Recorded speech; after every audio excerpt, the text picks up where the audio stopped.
Oodi, Helsinki's central library, a bold and beautiful symbol of Finland's commitment to education, community, and cutting-edge design. Opened in 2018 to celebrate Finland's centenary of independence, Oodi is much more than a library. It's a public living room, a creative workshop, a concert space, a cafe, a cinema, and yes, a place to borrow books.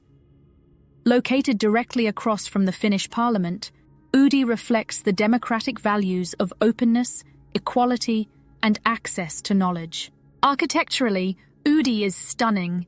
Designed by the Finnish firm ALA Architects, the building's flowing timber facade resembles a wave or a ship's hull, symbolizing movement, transparency, and connection. Inside, the structure is divided into 3 levels, each with its own purpose and feel. On the ground floor, visitors find a vibrant open plaza with a cafe, event space, and cinema. The second floor is a maker's paradise, filled with tools, 3D printers, sewing machines, gaming rooms, and even instruments to borrow, including guitars and synthesizers.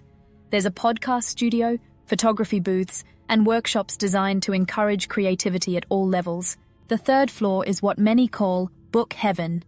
Flooded with natural light under a sweeping white ceiling, this space is quiet, calm, and lined with shelves of books in multiple languages. The floor features cozy reading nooks, family-friendly corners, and long communal tables for studying or relaxing. Oodi's Rooftop Terrace offers one of the best free views in the city, stretching across Töölönlahti Bay and Helsinki's iconic skyline. At sunset, it becomes a peaceful gathering place where people sip coffee, take photos, or simply watch the changing Nordic light. Whether you're working, learning, creating, or daydreaming, Oodi welcomes everyone. It's not just a building, it's a vision of the future, where public space is open, inspiring, and made for people.